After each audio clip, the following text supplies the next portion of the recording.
Welcome to Daily Wisdom, Walking the Path with the Buddha, a podcast shared by David Roylance. This podcast is dedicated to guiding you to completely eliminate the discontent mind and the suffering it causes by attaining enlightenment. Learn and practice the teachings of Gotama Buddha that will guide you to fully attain a peaceful, calm, serene, and content mind with joy. To support this podcast, visit patreon.com/support Buddha or visit buddhadailywisdom.com, where you will discover a full range of courses, retreats, and online learning resources to assist you on the path to enlightenment. Now, here's our teacher to share more.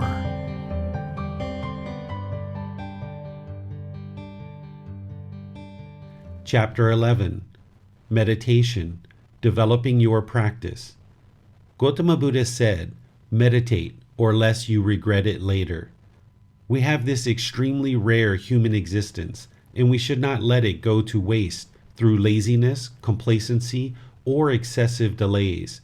We should utilize our time in this human form to develop and cultivate a pure mind so that we can experience a peaceful and content life while escaping the cycle of rebirth.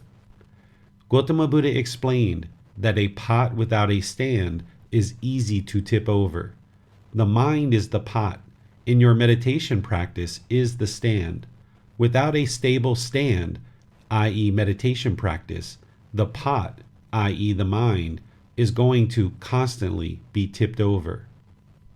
The reason why the mind keeps experiencing discontent feelings such as sadness, anger, frustration, irritation, annoyance, guilt, shame, fears, boredom, loneliness, shyness, jealousy, resentment, stress, anxiety, etc., is because there is not a well-established meditation practice, along with learning and practicing the entire path to enlightenment.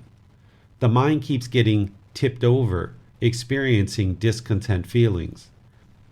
The mind needs a steady and consistent stand that you establish through the continual development of your meditation practice to train the mind. With a stable meditation practice, a practitioner can develop mental discipline, and the mind won't keep getting tipped over to experience discontent feelings. Developing a solid and consistent meditation practice that provides the mind training and development is an essential part of learning and practicing these teachings. The mind needs a steady and consistent stand that you establish through the continual development of your meditation practice to train the mind. Meditation is a technique to actively train the mind during dedicated, independent, purposeful training sessions to eliminate unwholesome qualities of the mind and/or cultivate wholesome qualities of the mind in the positions of seated, lying, standing, or walking. Just as important as it is to understand what meditation is, it is just as important to understand what meditation is not. Meditation is not exercising, walking the dog, gardening, driving, watching a sunset, dancing, listening to music, martial arts, nature watching, etc. These are activities that are beneficial to one's life through experiencing various aspects of life, but these are not active, dedicated, independent, purposeful training sessions to eliminate and/or cultivate various qualities of the mind. Meditation is the foundation of our life practice that trains the mind. Over time, and with a well-developed life practice that includes meditation, you will discover the same truths as Gotama Buddha and acquire wisdom.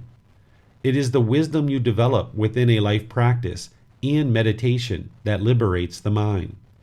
Meditation is the core method of training the mind and establishes a foundation in which to build all the other teachings and practices taught by Gotama Buddha that lead to enlightenment. To attain enlightenment, an individual needs to focus on developing a practice of breathing mindfulness meditation and loving kindness meditation. These two meditations are required to attain enlightenment. The other meditations discussed in this chapter are optional, specialized meditations to be utilized when appropriate and with guidance from a teacher. All these teachings and the meditation techniques shared in this book should be learned with guidance of teachers, as one will need assistance on the path. Meditation teacher. It is important for you to find teachers and guides that will help you along this path. You cannot attain enlightenment alone or without teachers. You will need guidance and instruction from people familiar with the path to enlightenment. Only a Buddha, which is extremely rare, would be able to attain enlightenment without teachers or guides. The last Buddha existed over 2,500 years ago, and the world is currently unaware of the existence of any other Buddha since his existence. Since you are not a Buddha, find helpful teachers and guides to assist you along this path. You will find ordained and unordained practitioners that will provide you guidance in these teachings and in your meditation practice. It is important to seek guidance from teachers and guides who have attained enlightenment, as they will be very familiar with this pursuit and be able to best guide you. If a teacher has abandoned craving, anger, and ignorance, unknowing of true reality, dissolved the ego, and realized non-self, they will be most helpful. A teacher should have a mind with generosity, loving kindness, and compassion for all beings.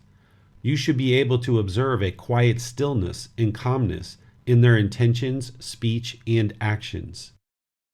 A teacher who has attained enlightenment will be able to explain what enlightenment is and provide extensive details of what enlightenment is not, and how to pursue enlightenment. A teacher will assist you along the path without any self-interest, but only to help you attain enlightenment. Just like everything else, it is important not to become attached to any one teacher and learn from multiple people. However, starting off with one teacher for several years to establish a solid practice can be helpful in getting started. Then, you may find it helpful to seek guidance from other teachers. Do not allow someone to instruct you into a very rigid meditation posture that does not feel comfortable for you. If a teacher is providing very specific and rigid positioning for the body that is not comfortable for you, the body positioning being taught may work for that teacher, but may not work for you. It is important that you are not attached to do meditation in the exact same body position as a teacher, because what works for one person may not work for another. The goal of meditation is to train the mind, not the body. Gotama Buddha never gave us exact parameters for meditation positioning of the body, but instead offered 4 positions to be used. He realized that everyone is unique and different, so the exact position you use could be different than another person and will change over time. Meditation and these practices are not about everyone doing meditation exactly the same way. That is impossible because of the universal truth of impermanence. A helpful meditation teacher will work with you to find a position that works best for you within these 4 postures, not force you to follow what works for them. If someone is forcing you to follow their methods, that means they are attached to their methods and thus are not fully practicing the teachings of non-attachment and are not understanding impermanence. It is important that you find what works best for you. Then do not become attached to it. As you age or have other physical challenges with the body, your meditation position will need to change. Remember, do not expect permanence, including the position that you meditate in. Do not allow someone to instruct you into rigid meditation positions that work for them, but do not work for you. You will need to establish a meditation practice that consists of needing only the body, the mind, and the breath, without any other attachments like external stimulus. Having the assistance of teachers and guides is the best way to develop a meditation practice. If the positioning of the body is uncomfortable and all you feel is pain during meditation, then all the mind will experience is pain. you will be unable to train the mind to be content. So, find positions that are comfortable but not luxurious, and be open to make adjustments and changes as the body needs change during meditation or during subsequent meditation sessions. Find the body positions that are most comfortable but not luxurious, as you may have a tendency for the mind to drift to luxurious thoughts. You may find multiple day meditation retreats, retreat centers, and meditation centers helpful to share teachings and guidance with you while providing you the opportunity to meditate for several days continuously in an environment that is supportive and knowledgeable of your pursuit to enlightenment. Would you attempt to learn to build a house to dwell and reside without a teacher? Would you be able to build this house easily and feel safe to reside there? No, you would not. The pursuit to enlightenment is building a house within the mind for it to reside. You will need help to learn how to develop this mental state. You are individually responsible for your own journey, but you cannot walk alone. You need guidance to walk the path to enlightenment. You can find teachers and guidance at buddhadailywisdom.com. It is a common practice for teachers to accept donations for their work to help you in developing your practice. By offering donations to your teachers, you are practicing generosity, which helps you to practice non-greed and eliminate attachment to money, while also showing your appreciation to those that help you on the path to enlightenment. It is only because of students before you that donated support that has allowed these teachings to continue to present day, where you are now able to learn these teachings to benefit your life. Others donated support to help preserve these teachings for you, and you should look for ways to provide support to help those yet to come. Teachers typically give their time, effort, and wisdom to help others through their teaching, and oftentimes live a basic life with only the basic needs to sustain life. Food, water, clothing, shelter, and medical care is all that is truly needed for existence, and teachers who practice these teachings closely will be pleased to help you, regardless if you make donations or not. To show your appreciation and to support the continued learning and sharing, your offerings of donations will assist your teachers to continue to share the teachings with you and others. You do not need to wait to be asked to offer a donation, as most teachers will never ask a student for money or support. You can independently, on your own, share with your teachers that you would like to provide them support and offer donations as you feel appropriate. One who points out treasure. The following is a translation of Gotama Buddha's teachings from the Pali Canon, the source of Gotama Buddha's teachings. Ananda, I shall not treat you as the potter treats the raw damp clay, repeatedly restraining you. I shall speak to you, Ananda, repeatedly guiding you of what to avoid. I shall speak to you, Ananda. The truly dedicated will stand the test. Regard him as one who points out treasure, the wise one who, seeing your faults, guides you of what to avoid. Stay with this sort of teacher. For one who stays with a teacher of this sort, things get better, not worse. Gotama Buddha. Reference MN 122. Author's thoughts. In order to share the teachings that lead to enlightenment, a Buddha or any teacher would need to help students uncover unwholesome qualities in the mind and in their life practice, while pointing out the cultivation of wholesome qualities. A student will need to put their trust in the teacher while investigating the areas of improvement the teacher identifies and shares with the student. A student will need to be inviting and accepting of a teacher's guidance in order to identify areas of improvement, and then learn, reflect, and practice teachings to improve their life practice. If a student allows the ego to block the guidance from the teacher while feeling displeasure in the teacher pointing out treasure, they will not stand the test of receiving guidance from the teacher to progress towards enlightenment. A teacher would need to exert a significant amount of time, effort, energy, and resources to guide a student to enlightenment. A teacher should not ask for any benefits from their students, but instead await what is given as offerings. A teacher's only goal should be to guide a student to enlightenment without any personal gain for themselves whatsoever. So a teacher who takes their time, effort, energy, and resources to point out treasure should be regarded as a wise one who, seeing your faults, will help you to learn, reflect, and practice the teachings to attain enlightenment.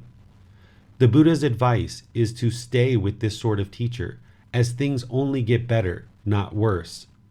As the condition of the mind in one's life only gets better, not worse, when a student is open to understanding guidance from a wise teacher who kindly and patiently shares areas for improvement while not seeking any benefit from you. Their only goal is to help you. In this type of relationship, with a wise teacher pointing out areas of improvement as treasure to be appreciated based on the goals of helping you, you should stay with this sort of teacher, as things only get better, not worse. Gotama Buddha provided us 4 positions to meditate. Seated, lying, standing, and walking are the 4 positions of meditation. These positions can be used at different times, interchangeably, for different purposes, and best learned with teachers. Through you learning and practicing these body positions, you can decide what is or is not working for you in any given situation.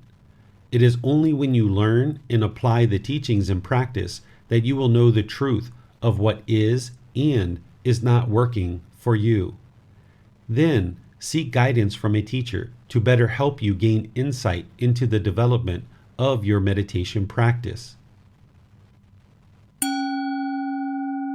Seated position. It is common to start with learning meditation in the seated position.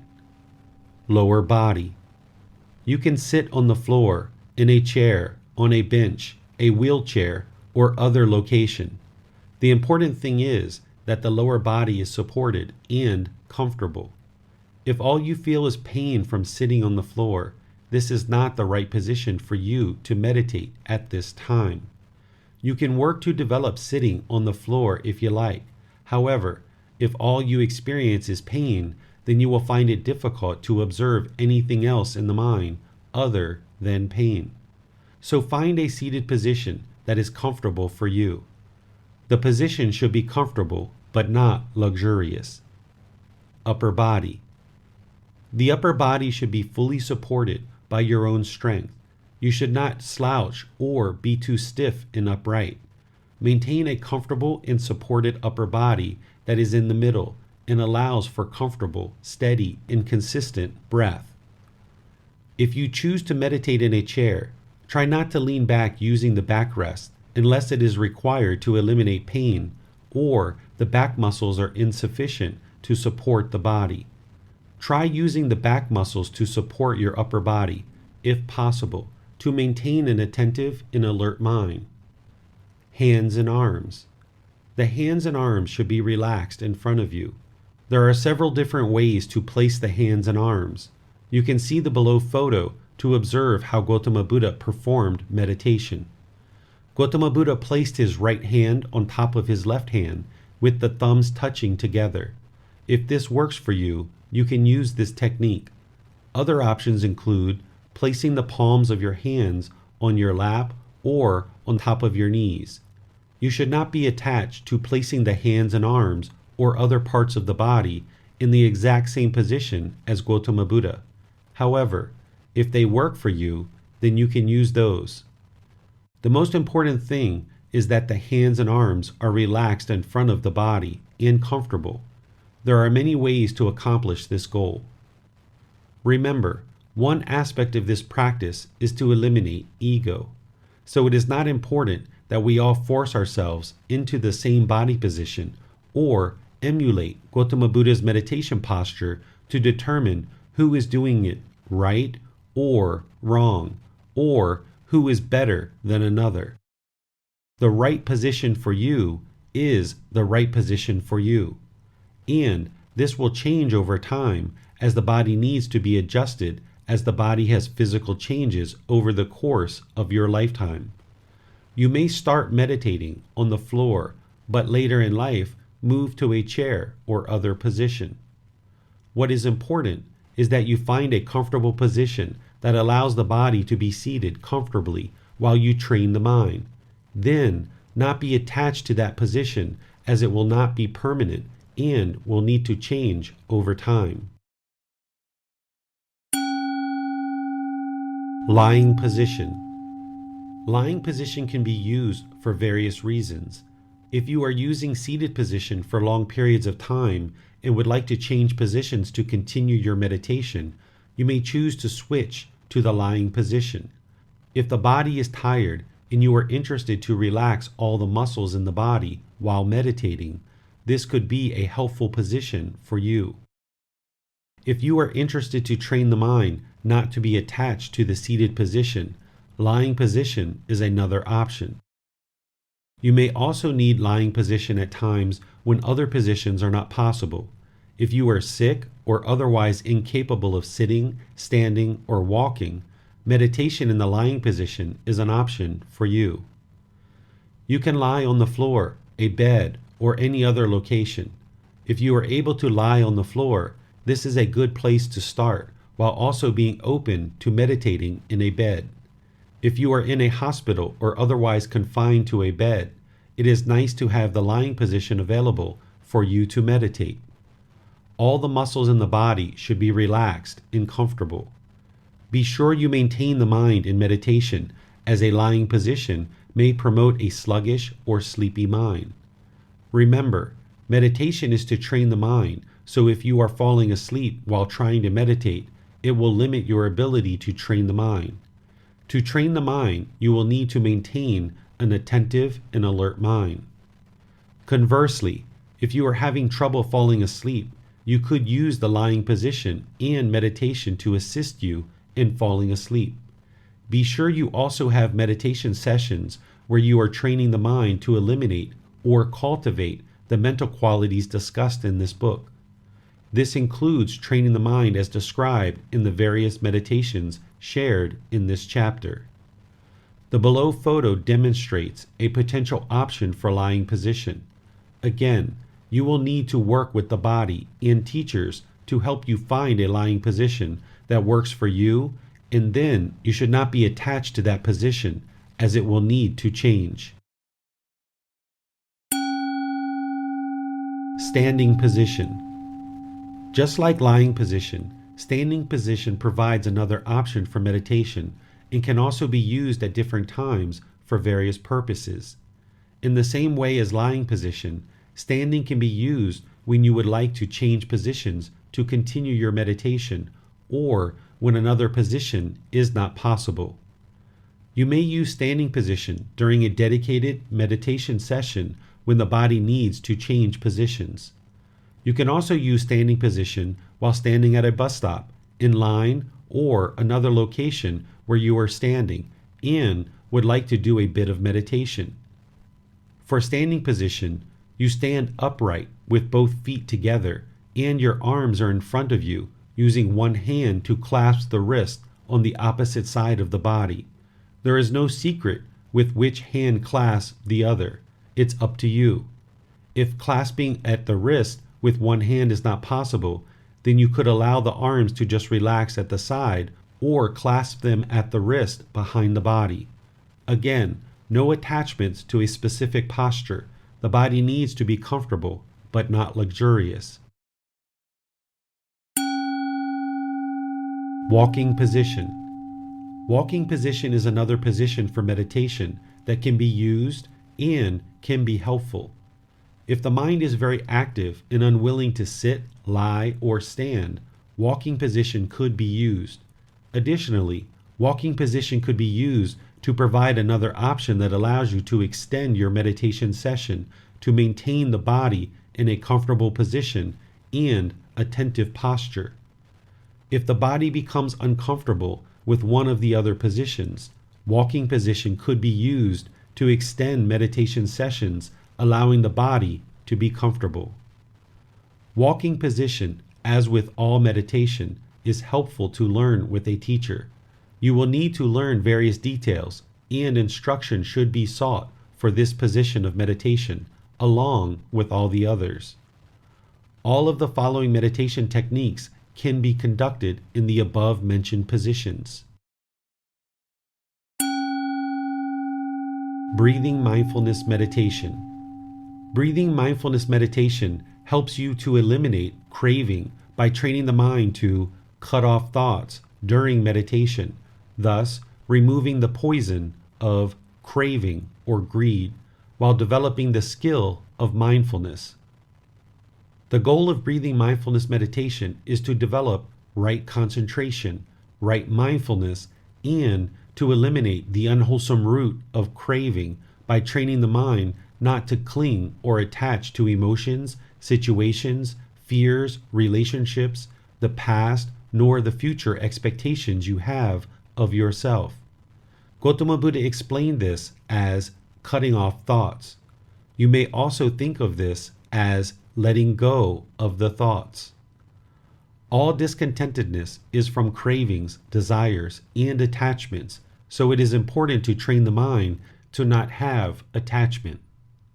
Developing a mind that has been trained not to have attachments is highly useful in everyday life so that you can more easily let go of your current attachments and not pick up new attachments, which will eliminate your discontentedness of the mind.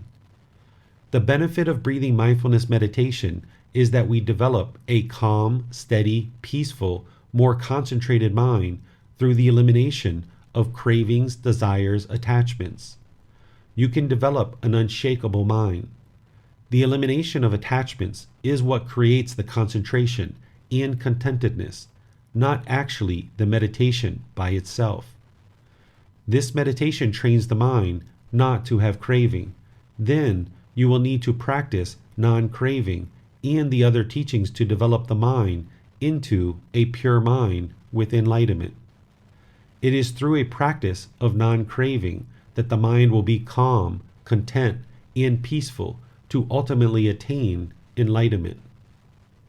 Breathing mindfulness meditation becomes a way to empty out the mind of past thoughts and future expectations, along with any emotions, thoughts, ideas, perceptions, fears, etc., while training the mind to not crave anything, because we know craving causes discontentedness. You are training the mind in meditation to not crave, so it will be content, which produces a calm, stable, and concentrated mind. Breathing mindfulness meditation is the foundation of a practice in these teachings and should be developed as a primary meditation practiced daily. Cutting off thoughts does not mean you will never have thoughts or it would not be helpful to have thoughts. It means that you train the mind not to hold on to thoughts, ideas, and perceptions, etc., because then you would be attached to those things. If you are attached to thoughts, ideas, perceptions, etc., then you will cause yourself discontentedness when these are not fulfilled as expected. You will always have thoughts, ideas, wisdom, even memories of past events or goals in the future you'd like to achieve. But when you are attached to these things, then it causes the mind to be discontent. You are causing the mind to be discontent through your own attachments to these thoughts, ideas, perceptions, or the past and future. You can train the mind to not attach to thoughts, but to use them to your benefit without attachment. It is best to recognize the impermanent nature of all conditioned things, live in the moment, and be satisfied with what is, with a content mind. Breathing mindfulness meditation helps to train the mind to be content with nothing, emptiness, and while being alone, doing nothing. When the mind can be content with nothing, emptiness, and alone during meditation, then this helps to train the mind towards being content in any and all situations. There is more training of the mind that is needed beyond meditation alone. However, Many people have challenges to be content while alone due to arising thoughts and emotions from the mind. Breathing mindfulness meditation is a way for you to allow these thoughts to arise, not attach to them, and empty them out while living in the present moment, peaceful, calm, and content. Thoughts and emotions generated by the mind should not bother you or cause the mind to be discontent, but this requires training. Sitting alone, breathing, without any bodily action in meditation can allow the thoughts and emotions to arise so that you train the mind not to attach to what the mind produces. By not attaching to what the mind produces, the mind can be peaceful, calm, and content.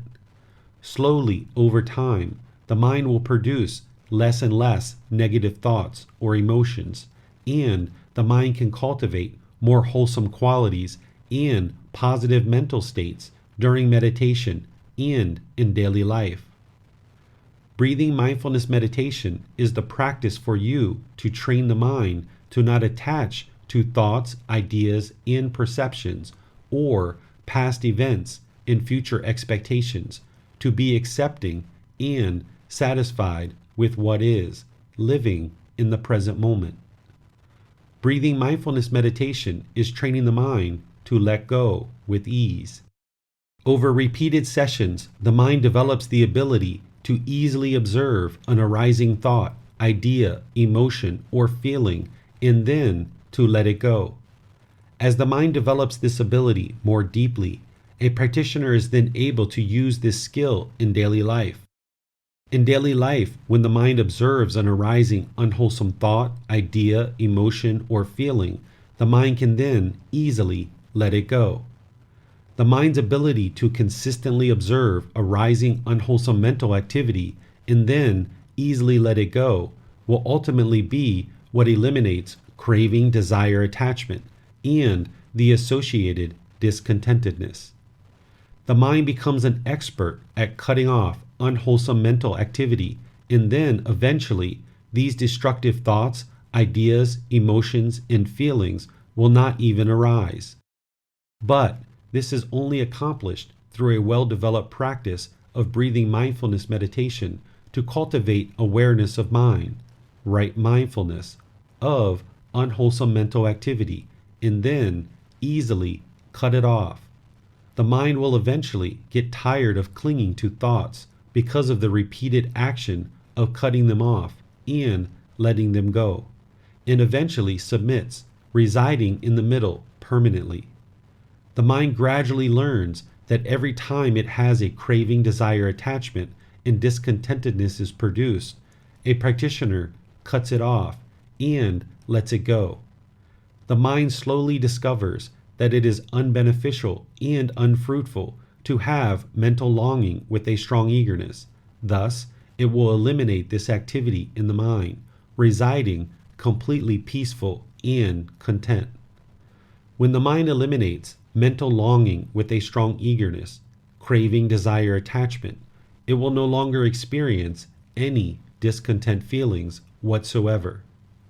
A practitioner will never eliminate thoughts during meditation, even when the mind is enlightened, but instead, through a well-developed breathing mindfulness meditation practice, the mind will be quieted and stilled during meditation. Rather than experiencing a bombardment of thoughts, over time, a well-trained mind will experience a slowing down of the thoughts, where there are long gaps between thoughts. The mind will be quieted and stilled to the point where there are only some occasional thoughts. The mind will be aware of the thought and be able to then easily let it go, coming back to the breath. One who perceives non-self eradicates the conceit I am. The following is a translation of Gotama Buddha's teachings from the Pali Canon, the source of Gotama Buddha's teachings.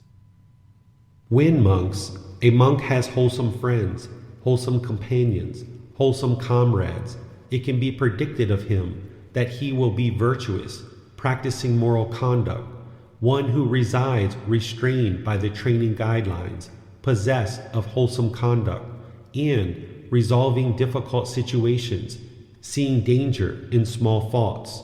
Having undertaken the training guidelines, will train in them.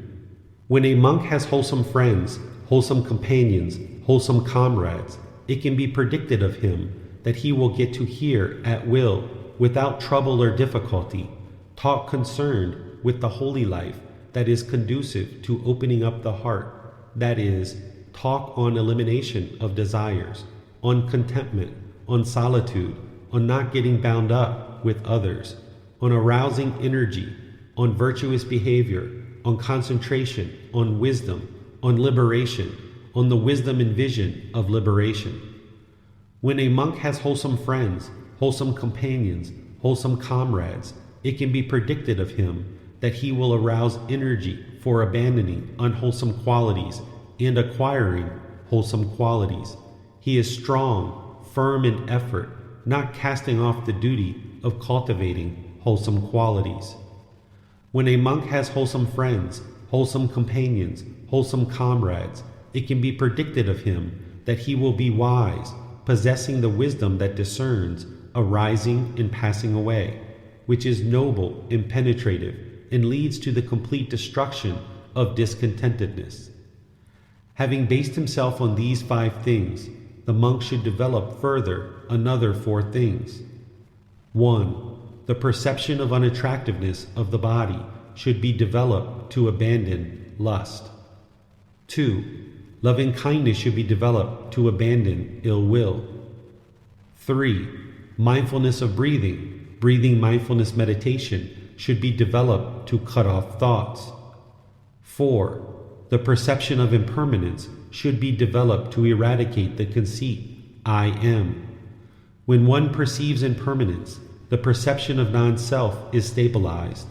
One who perceives non-self eradicates the conceit, I am, which is nibbana, enlightenment, in this very life. Gotama Buddha. Reference AN 9.1. Breathing mindfulness meditation. Starting meditation. Choose a position of either seated, lying, or standing. Get comfortable as previously described for the position you choose. Use your breath as an anchor and close the eyes. Through normal breathing in through the nose and out through the nose, the mind can become aware of the breath. You will need to establish a natural, steady, and consistent breath. The breath should not be rapid or forced. With full awareness of the breath, you can develop a natural, steady, and consistent breath in through the nose and out through the nose.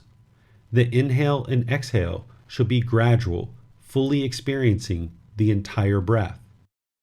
If you experience challenges with breathing in and out of the nose, you may consider using a saline rinse to regularly flush out the nose, clearing it for a more calming and clearer inhale and exhale. Allow the breath and the sound of the breath entering the body through the nose to become the anchor that brings the mind into the present moment. The mind should be fixed on the sound of the breath or the sensation of the breath moving over the skin of the body into the nose. The breath is the present moment. In this way, as you focus on the breath and not the thoughts, you cut off thoughts. Bring the mind to the breath entering the nose as the anchor or fixed position of the mind.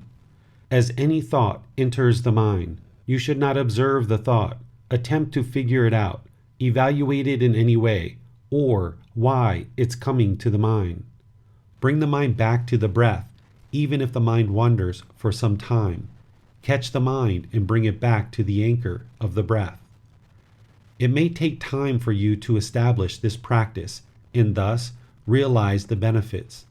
Immediate benefits do not always happen in just one session. Remember, Gotama Buddha gave us teachings that we need to strive to implement and attain the results. Gotama Buddha's teachings are not lessons you can implement in just 5 minutes, experiencing immediate results. You will need to work with these teachings and gradually implement them into your practice to gradually have a positive impact on the mind over a consistent period of time. Training the mind to do this in meditation will help you be able to also cut off thoughts in daily life, as you need to detach from thoughts, emotions, or situations to attain a content mind. Train the mind in this way through meditation so that the mind has this same training for everyday life. If you train the mind, then you will be able to control the mind through cutting off unwholesome mental activity as an application of right effort. Breathing mindfulness meditation allows you to train the mind to reside in the present moment, using the breath as an anchor. We do not attach to the thoughts or feelings in the mind. We do not analyze what is in the mind during meditation. We just let everything go by emptying out the mind. In this way, we train the mind not to crave and not to cling. By training the mind not to crave during many sessions of meditation, we then have the training to not crave in daily life. We practice non-craving always and continuously every day and all day. Craving is the cause or origin of all our discontentedness and suffering it causes. We cause our own discontentedness. We eliminate it by not craving. Breathing mindfulness meditation is the practice that trains the mind not to crave.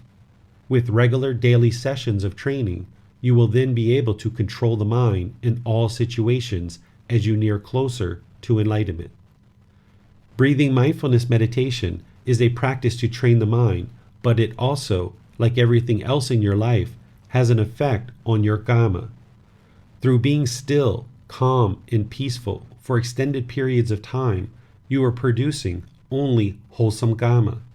This means, for whatever period of time you conduct meditation, you are practicing the entire Eightfold Path.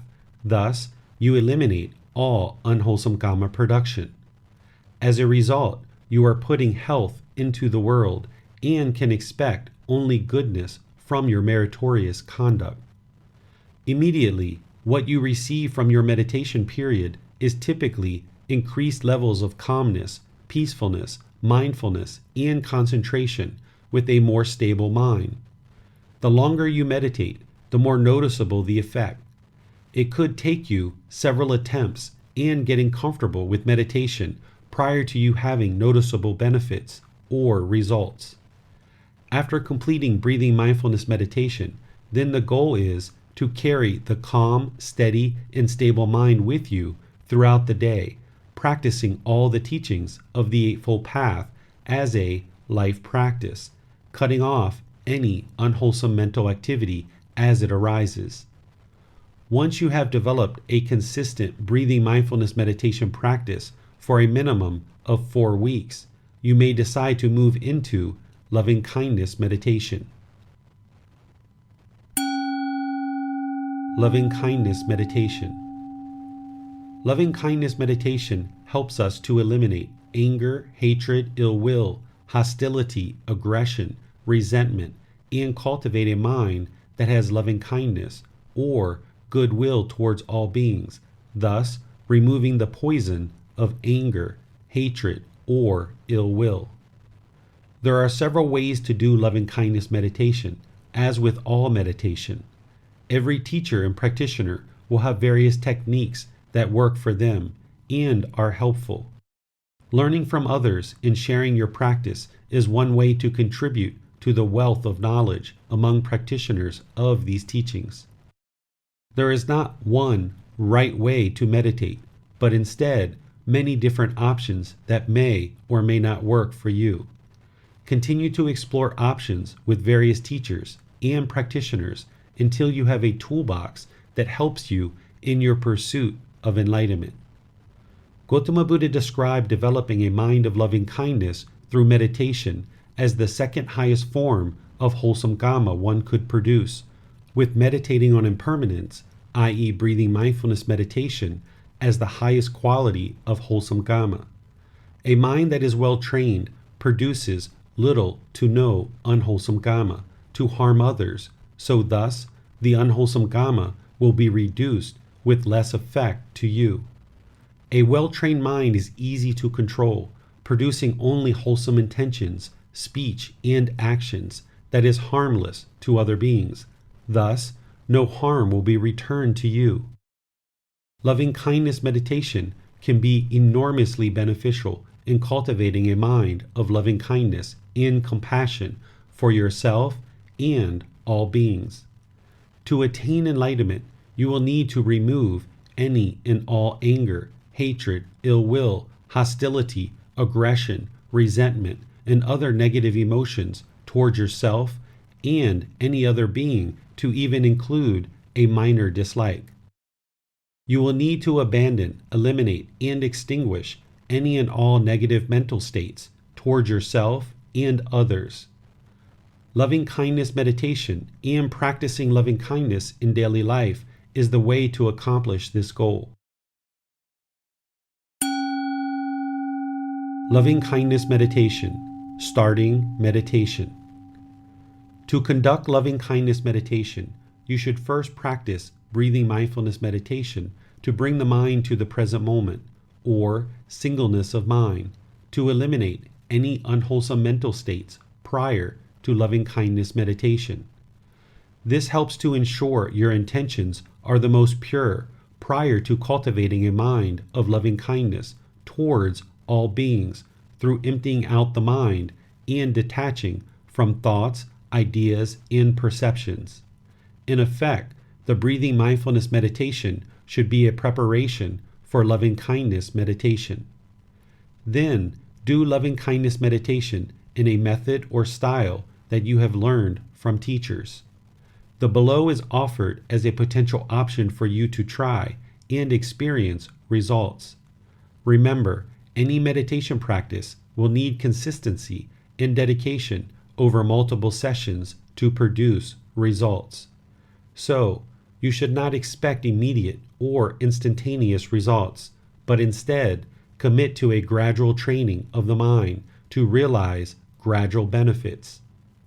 To start, meditate as you normally have, using the techniques mentioned in this book for breathing mindfulness meditation in the seated, lying, or standing positions. Next, repeat the following affirmations quietly in the mind on the out-breath. May I be peaceful. May I be safe.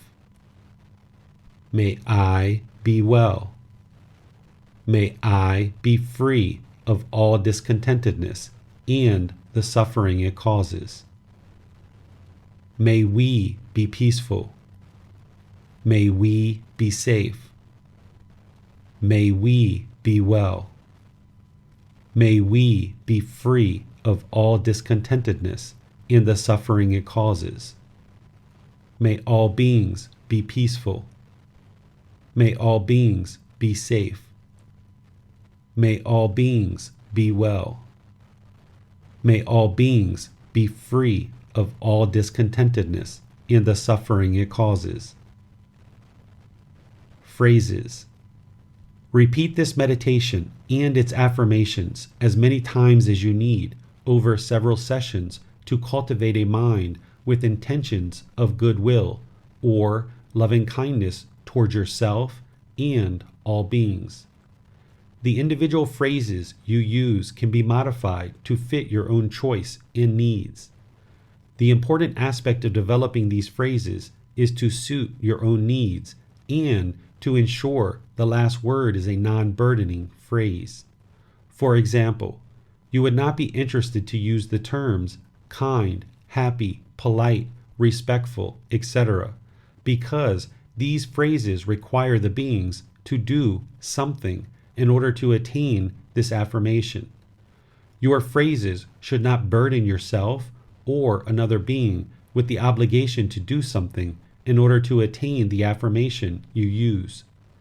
To be peaceful, safe, well, and aspiring that all beings are free of all discontentedness and the suffering it causes does not require or burden you or another being with the obligation to accomplish something rings. As you conduct this meditation, you can also construct any number or combination of rings to include the groupings you choose that you need to cultivate goodwill or loving kindness towards. Those individuals or groups of beings whom the mind currently has anger or hatred towards should be included in your meditation to cultivate a mind of loving kindness towards those beings. Those individuals or groups of beings whom you know the mind has anger or hatred towards should be included in your loving kindness meditation until the mind has fully and entirely released any and all ill will for these beings.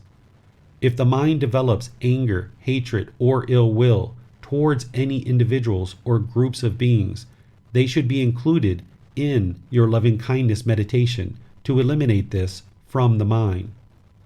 Always start with yourself and end with all beings.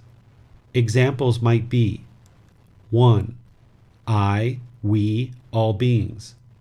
2. I, those beings in this neighborhood, this town, this province, this country, this continent, the entire world, the universe, the far reaches beyond imagination, all beings, grouped based on geography. 3. I, my parents, my partner, my children, my family, my friends, my coworkers, my acquaintances, all beings, grouped based on relationships. You can create any groupings you choose based on whom the mind needs to cultivate loving kindness towards. You can also conduct loving kindness meditation for specific individuals that you are having a challenge to cultivate loving kindness for, and that you are having difficulties in relationships. Start with yourself, this person, then all beings. You could even repeat the affirmation for just this one person over and over and over again, starting with yourself, moving to that person, repeating the affirmations multiple times, then to all beings. In this way, you are training the mind to cultivate healthy and wholesome mental states towards yourself, to remove any negative self-talk towards any beings you choose, and then ensuring you include all beings at the very end of the meditation so that you are all-inclusive and not leaving out any beings. Loving kindness meditation is cultivating in your mind the genuine interest in all beings to be peaceful, safe, well, and free of discontentedness in the suffering it causes. This meditation is to transform your mind from anger, hatred, and ill will, eliminating hostility, aggression, and resentment in your mind. Loving kindness meditation is not an attempt to change other people, as that would be impossible. There is no meditation that can be employed that would change another person. As the mind quietly repeats these affirmations, you are creating rings with you in the center and all beings at the outer edge. Fill in as many middle rings as you choose, however you choose, with whatever non-burdening statements you choose. The rings shared here are examples to assist you in developing this practice, with a teacher and other practitioners being able to offer you suggestions on what works for them. The following is a translation of Gotama Buddha's teachings from the Pali Canon, the source of Gotama Buddha's teachings. Even more fruitful would it be to develop a mind of loving kindness, even for the time it takes to pull a cow's udder. Even more fruitful would it be to develop the perception of impermanence, just for the time of a finger snap. Gotama Buddha. Reference AN 9.20. Meditation to eliminate sexual cravings. If you have excessive craving for sexual contact, you may be interested to gradually thin your craving or eliminate it altogether in order to attain the highest stages of enlightenment.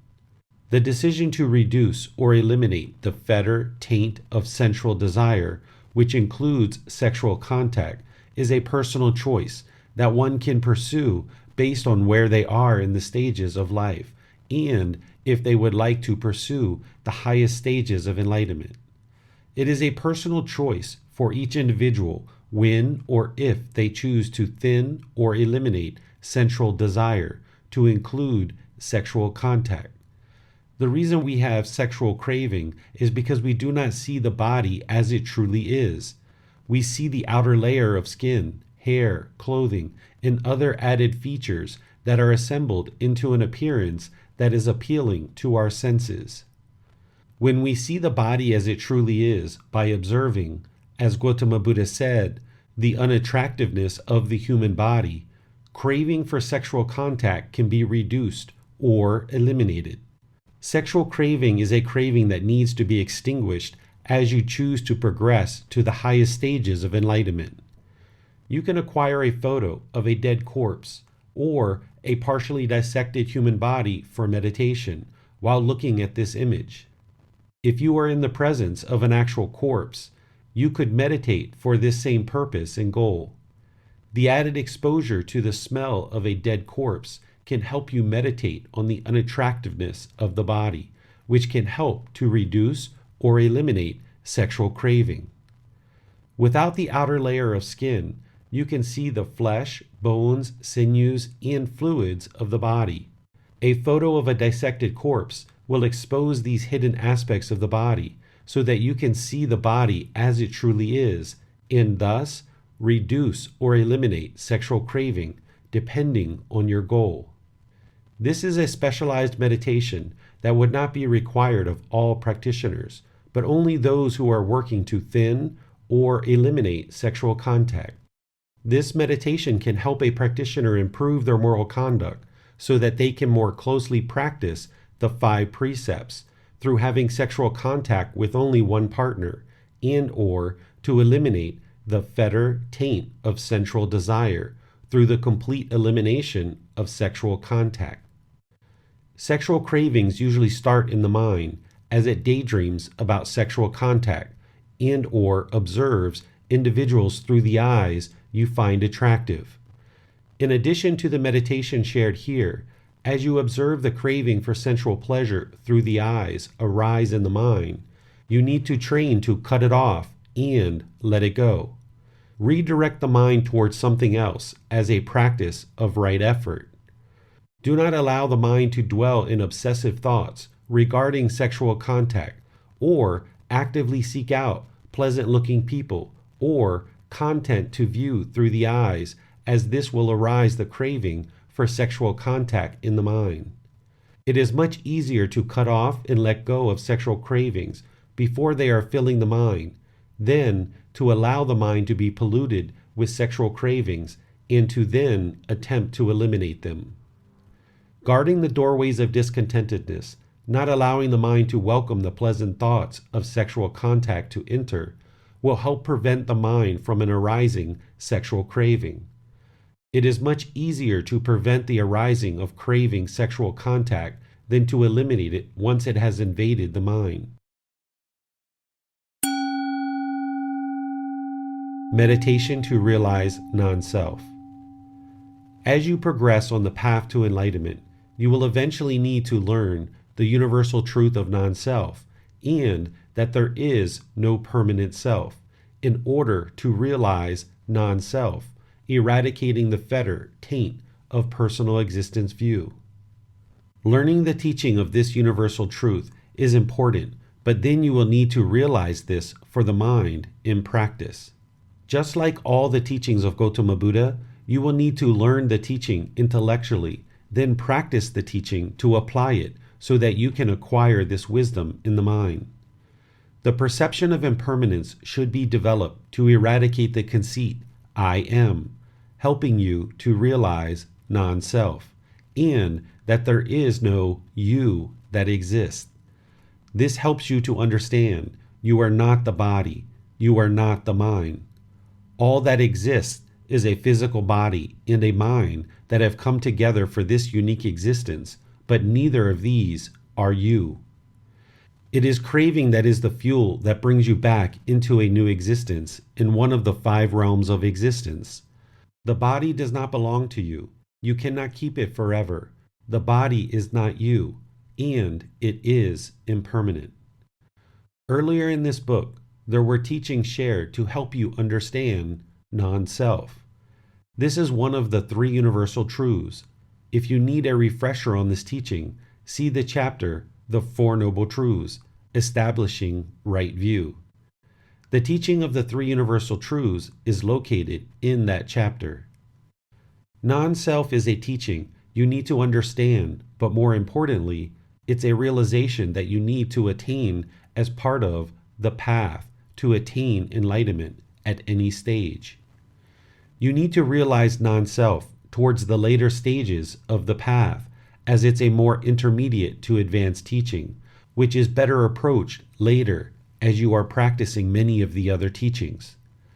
As you are closely practicing these teachings, having fully established a life practice based on the Eightfold Path, and you are meditating regularly, starting to experience the jhanas, you will need to realize non-self to attain enlightenment at any of the 4 stages. Eliminating the fetter taint of personal existence view is required to experience even the first stage of enlightenment. Realizing non-self involves learning teachings with deep thought and reflection, soaking the understanding of this teaching into the mind. You might consider realizing non-self as part of dissolving the ego. I share this meditation that can assist you, but more importantly, you will need the guidance of a teacher in order to assist you to fully realize non-self at the appropriate time through teachings, practice, and perhaps meditation as described in the below. There is much preliminary work that needs to be accomplished through a well-developed practice of the Eightfold Path before the mind will be ready to realize non-self or release the concept of a permanent self that the unenlightened mind is holding. Meditate as you normally have, using the techniques mentioned in this book for breathing mindfulness meditation in the seated, lying, or standing positions. Next, repeat the following affirmations in the mind on the out breath, similarly as you do with loving kindness meditation. 1. I am not the body. Repeat several times, directing it to the body. 2. I am not the mind. Repeat several times. 3. There is no self. Repeat several times. 4. I do not exist. Repeat several times. 5. I am not the body. I am not the mind. There is no self. I do not exist. Repeat several times. Repeat this meditation and its affirmations as many times as you need over several sessions until you fully realize there is no self and that there is no you. You does not exist and there is no self. There is no permanent self. Using this meditation alone will not produce results unless a practitioner has included the intellectual understanding of non-self and through developing practices outside of meditation to realize non-self. It is only when one understands the teachings in the chapter Dissolving the Ego, Ego Serves No Purpose, and practices them along with this meditation and guidance from a teacher that a student will be able to realize non-self. You need to realize non-self to dissolve the ego and fully extinguish any craving to exist in any form. Dissolving the ego requires more than meditation alone, and you will need to implement other practices described in this book. See the chapter titled Dissolving the Ego, Ego Serves No Purpose, Chapter 16. It is craving that is the fuel that leads to the next rebirth, so it is important that you extinguish any concept or attachment to the body, the mind, a permanent self, and clearly establish in the mind that there is no you. By the time you are ready to realize non-self, you will most likely be working closely with teachers who can offer you guidance on the teachings of non-self, this meditation, and others that can help you realize non-self. If you continue to identify a self-identity, or project a self-image, thus remain attached to a concept of a permanent self, then you will not attain enlightenment or complete liberation of the mind. You must detach identification with the body and the mind as being who you are to realize non-self. Time, frequency, and schedule of meditation. Gotama Buddha did meditation 3 times per day, morning, midday, and evening. This produces the best results. Depending on your life situation, you may be able to meditate 3 times per day, or less frequently. The goal is that meditation should be a daily practice, that you allocate time each day for this healthy mind practice. It is like medicine for the mind. There is no set amount of time, frequency, or schedule you should aim for, as everyone is different. You may start to develop your practice with very short meditation periods and later extend them for longer or for shorter durations depending on life's progression. Everything is impermanent except for enlightenment and the natural laws of existence, including your time, frequency, and schedule of meditation. You will notice the most benefits when you develop your practice to 2 to 3 sessions per day, with 30 minutes or more per session. You will need to build up to this gradually to develop your meditation practice. You do not need to time your meditation periods. How long you meditated for is not as important as attaining results during each meditation session. But once a week, you might decide to look at the time to ensure your practice is developing closer to 30 minutes or more per session. Meditation has cumulative benefits and results. This means that the results of meditation are experienced in greater amounts the more you accumulate in meditation over multiple sessions. Each individual session accumulates to produce benefits over the long term, with consistent meditation practice being the priority. It is more important to focus on the larger goal of a well-developed practice that is sustained over time, rather than focusing on each individual session and its specific time frame. I aim to do meditation 2 to 3 times a day, morning, midday, and evening. However, I sometimes have dedicated meditation sessions more or less often. It's okay. I aim for 2 to 3 times a day schedule, and throughout my life, I had to ramp up to that schedule, oftentimes fitting in a 4th, 5th, or 6th meditation period as needed. There are periods of my life where I did not meditate for several years due to various factors. These were the most difficult times in my life, as I did not have a meditation practice to keep the mind stable, calm, and steady. Now I am practicing mindfulness, awareness of mind, all day long in everything. Everywhere I go, the mind is focused, concentrated, and aware not to attach to thoughts, ideas, perceptions, etc. Whether I am walking, seated, talking to others, or otherwise involved in various life activities, I am always mindful, concentrated, and have awareness of mind to practice non-craving. This requires dedicated daily meditation sessions to train the mind. It is best not to be attached to a specific time for meditation. If you set a time for yourself using an alarm, one of 2 things will happen. You will most likely fall short of that time and perhaps feel guilty or beat yourself up for not getting to the set time.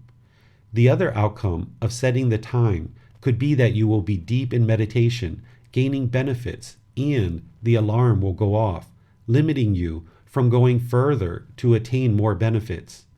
It's best to just meditate and not be concerned about the time. You can finish whenever you need to finish. By setting the time, It's like trying to determine the future, and that is another craving, as the mind may constantly long with a strong eagerness to know if it's time yet to finish meditation. The goal of breathing mindfulness meditation is to eliminate mental longing with a strong eagerness, training the mind to eliminate craving, desire, attachment. If the mind has a designated time on an alarm that it's longing for, then this becomes counterproductive. While meditating without an alarm is ideal, there may be situations where you find an alarm is needed. It would be best if you can develop the vast majority of your meditation sessions to not include an alarm. But if there are occasions where you need an alarm, you should use one. When you are in situations that you do not need an alarm, it is best not to use one so that the mind can sink into the meditation session, stabilizing the mind, being unaffected by an alarm, reaping the benefits of the meditation, rather than being worried or anxious about the pending alarm. You do not need to regularly time your meditation period to determine how long you have meditated. The information of how long you meditated is not beneficial to you. The goal is to attain the benefits of meditation through training the mind. The amount of time you meditate is not an indicator of anything good or bad. It's just the amount of time you meditated. If we use the time to compare it to our previous meditation sessions or compare it with others' meditation sessions, nothing good would come from this comparison. The results of meditation are what you are working to attain, a concentrated mind that is eliminating cravings and/or cultivating wholesome mental states. Gotama Buddha said to meditate for the snap of a finger. This means to meditate for whatever length of time you need to meditate. You will find that meditation sessions of 30 minutes or longer will produce the best results, but you will need to build up to that through gradual training and gradual practice. If you are starting with just a few minutes per meditation session, that's fine, but make it your goal to expand the length of time you meditate over the course of days, weeks, and months. Once a week, time your meditation sessions by looking at the time as you start and finish to observe that your sessions are expanding and headed in the right direction.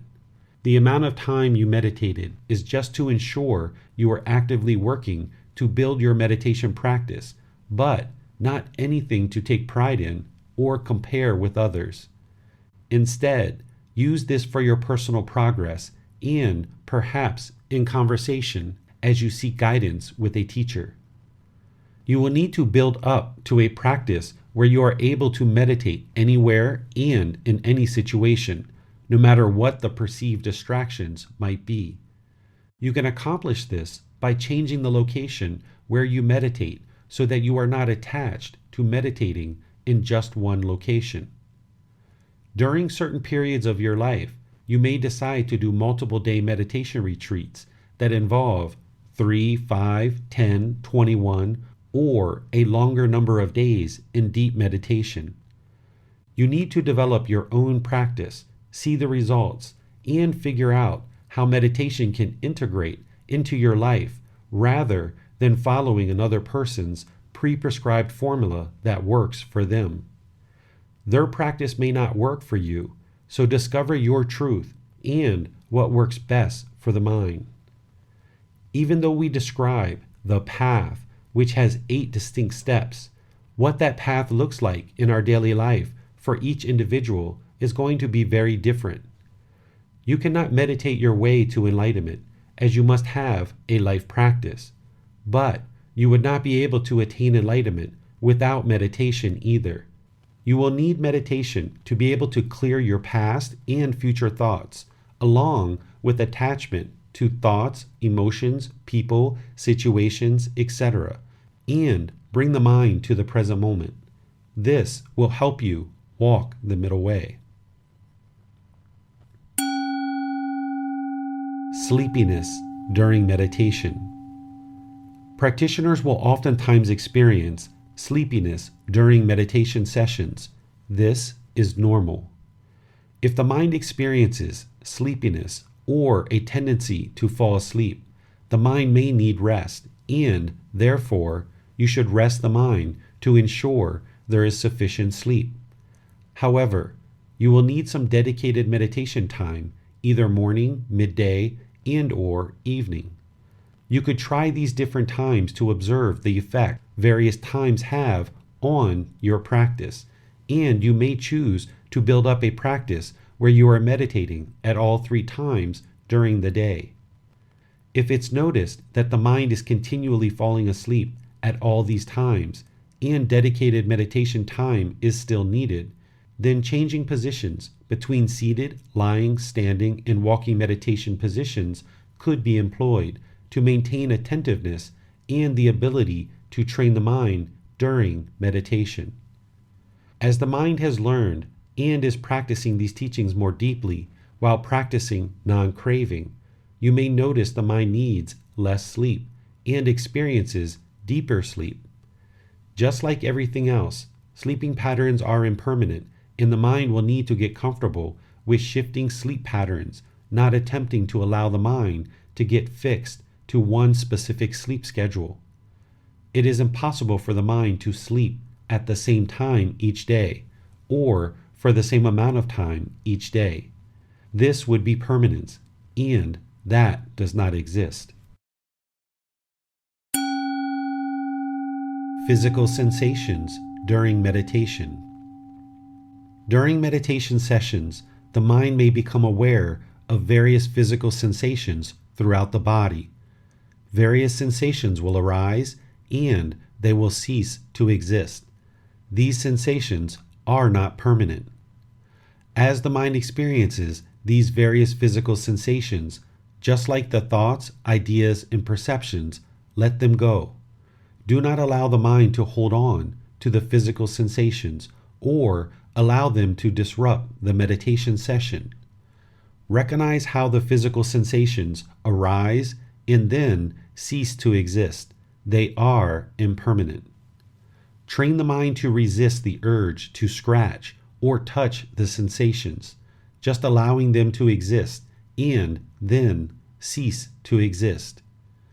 As meditation sessions continue over the years, you may experience the sensation of the head expanding during your meditation sessions. Many people describe it as feeling as if the head is becoming the size of an elephant's head. This is completely normal as the mind is receiving more and more benefit through the training of ongoing meditation sessions. This experience may or may not happen, and if it is experienced, there is nothing to be concerned about, as it is not permanent. A practitioner can have this experience, or many others, as their meditation practice develops. If there are any questions or concerns, you should seek guidance with your teacher for clarification. Visual stimulation during meditation. As the mind is gradually awakening, it is common to experience visualizations during meditation. There is a significant range of experiences one might have, such as white light, colored lights, flashing lights, or a full range of other visual stimulus that can occur during meditation. This is completely normal. There will be sessions where a practitioner will experience visual stimulation and some sessions where it is not experienced. The visualizations experienced are not an indication of anything other than the mind is gradually awakening and produces all types of random stimulation, both physically and visually. A practitioner should not allow the mind to latch onto any visualizations, allowing the mind to experience pleasant feelings. If the mind experiences pleasant feelings when there are visualizations, then when those do not exist due to the universal truth of impermanence, the mind will experience painful feelings. The mind needs to reside unaffected by what is or is not happening during meditation. Each meditation session is independent of another. If a practitioner attempts to compare one meditation session to another while having expectations, It is easy for the mind to become disinterested or dissuaded when their expectations for the meditation session are not met. It is best to meditate without any expectations, developing a consistent practice where the mind is gradually trained without a desire to compare one session to another. Each meditation session is completely unique, and it is the development of a consistent, ongoing practice that one will experience results. Do not allow the mind to have craving, desire, attachment to what should or should not be happening during meditation. If the rain is falling and all seems dark, reside with the mind being unaffected. If the sun is shining and all seems well, reside with the mind being unaffected. It is only when the mind expects one thing and gets something else that it can oftentimes cause itself to become discontent. So when there are no expectations, the mind can reside unaffected and be satisfied with what is. Meditation with external stimulus.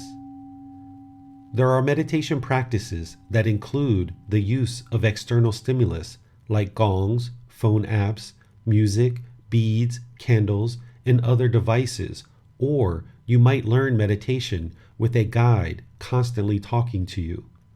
While these could be perceived as helpful when one first gets started, or at different times during your pursuit of enlightenment, it is important to develop a meditation practice that does not have any attachments to external stimulus or objects. Holding on to any of these external objects to commence a meditation session is only going to inhibit the mind from fully letting go, as it is still holding on to these various external stimuli. Meditation becomes increasingly important as you get closer and closer to enlightenment. As you release past emotions, thoughts, and worries, you will need meditation to help you through life's daily struggles. Meditation will assist you to overcome any unwelcome feelings. You will not know exactly when these mental states will arise in the mind, and meditation will be a vital component to help the mind overcome any uncomfortable mental states.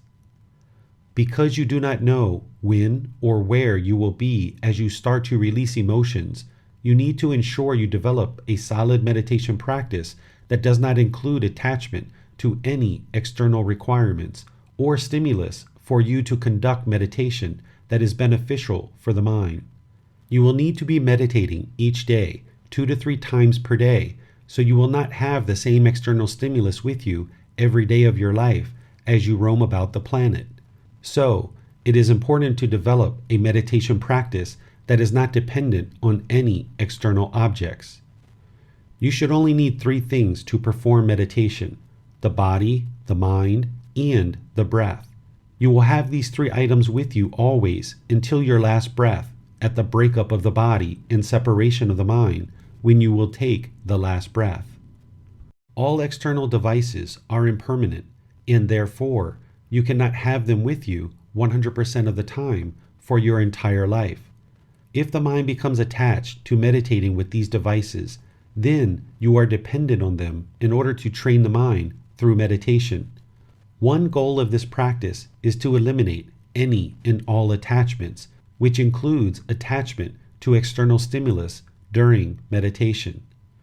This will ensure you can meditate at any time and any place, because all you will need is the body, the mind, and the breath.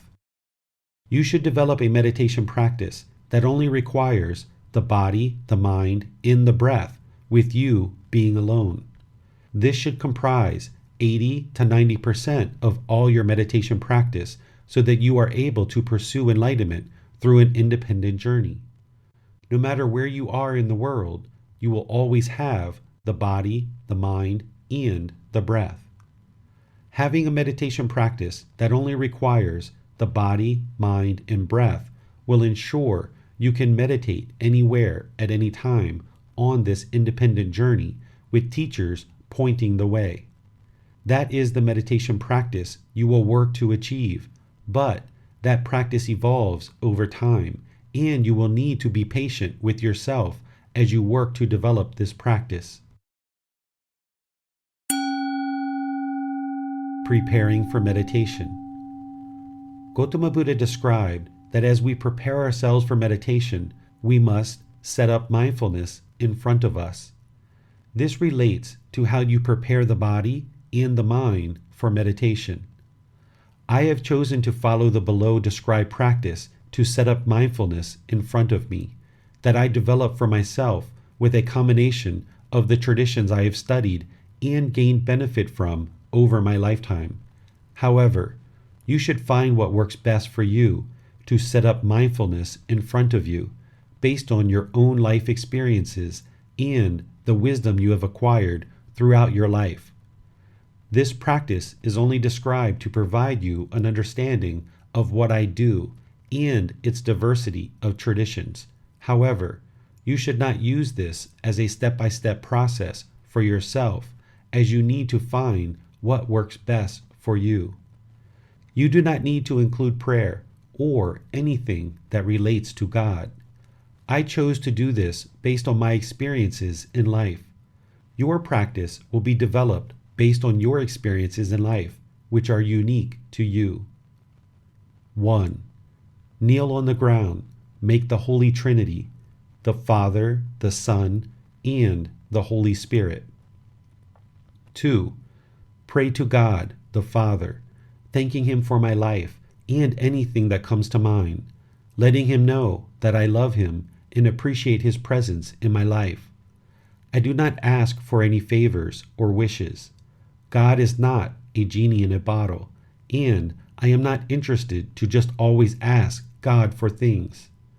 I could not imagine being God and hearing from billions of people all day, just begging and asking for things. God does not grant wishes, so I just thank Him.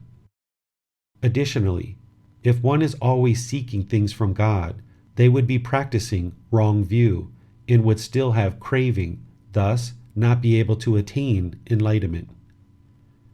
3. Recite the Lord's Prayer. Our Father, who art in heaven, hallowed be thy name.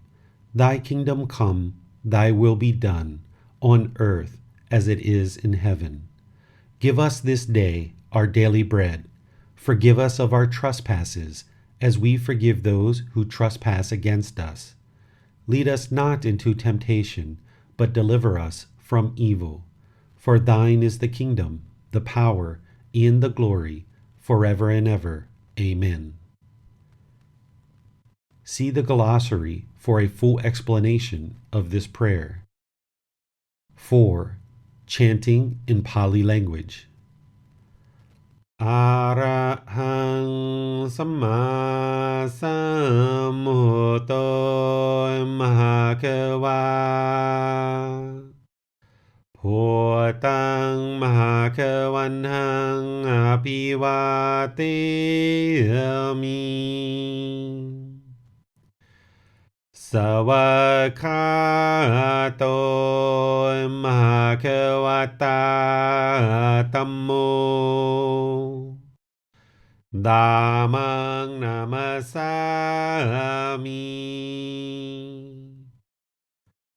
Supatipano Mahakavato Savaka Sankho Sanghang Namami.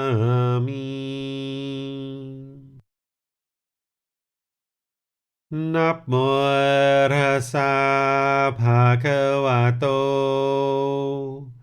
Arahato Samma Sambuddhassa. Namo Tassa Bhagavato Arahato Samma Sambuddhassa. Namo Tassa Bhagavato Arahato Samma สัมพุทธัสสะอิติปิโสมหะคะวาอะระหังสัมมาสัมพุทโธวิชาจารณังสัมมุโนสคาโตโรกาวิตุอนุเตโรปุริสาดามาสติสัตตาตาวามานุสนังพุทโธภะคะวาติ Meditation. Seated, lying, standing, or walking meditation. Repeat all three chants again. This is a great time to observe the difference in your chanting now that you have trained the mind. You can see the results of a more clear and concise sound of the chanting. The mind is the boss and the body is the employee. The mind is the boss and the body is the employee. In order to get to the boss, we need to go through the employee. By making the employee comfortable but not luxurious, we can get to the boss.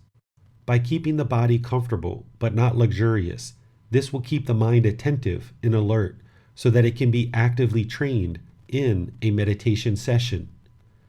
During meditation, we use the body to get to and train the mind. We need to go through the body in order to access the mind. We place the body into positions, postures, and situations that are comfortable but not luxurious, which will allow us to observe and train the mind. A well-trained mind with right intention will then be able to provide right speech and right actions through the body in daily life. So by training the mind, i.e. the boss, we generate wholesome intentions, speech, and actions, thus having better results in daily life, i.e. wholesome Gama. If the mind is muddled, full of craving, anger, and ignorance, unknowing of true reality, along with ego, then our intentions, speech, and bodily actions will mirror what is inside of the mind. Conversely, if we have a pure, calm, and peaceful mind, our intentions, speech, and actions will be wholesome, with universal love for all beings, does no harm, and you will conduct a good moral life. You will experience improved results, i.e. wholesome Gama, in your life because you are making wholesome decisions with pure intentions, speech, and actions. As you progress, place the mind in situations that are not peaceful, calm, nor serene to further train the mind to be content in any and all situations. This can help to test the mind in various venues to deepen the training and create more stability of mind. Never give up. What is important is that you make efforts, and most likely repeated efforts, to meditate throughout your life. Do not ever get discouraged or feel you are doing something wrong. There is no giving up, only forward progress. Developing a meditation practice is always a work in progress. The mind will want to constantly tell you that you are doing it wrong, you are no good, and you should just stop doing this silly activity. Negative thoughts constantly holding you back from many things in life. If you listen to the negative thoughts in the mind, you will never get rid of those thoughts. Meditation is the training needed to eliminate the negative thoughts and chatter that plague many minds. Understand that the same thoughts that may be motivating you to learn and practice these teachings are the same thoughts that will try to persuade you to turn away, to not pursue a wholesome mind and an improved life. The mind will want to fight or flight, run. It will not usually be interested to stay in one place to be trained, so it will fight with you to do something else and or want to run. It is your dedication and commitment to this practice that will ensure you have the best results of continued progress. Use the body to train the mind. Develop a pure mind. Develop a meditation practice that is the stand that keeps your pot stable and calm, no matter what life brings your way. Anything good is going to take time to develop, and you will not be an expert meditator on your first few attempts.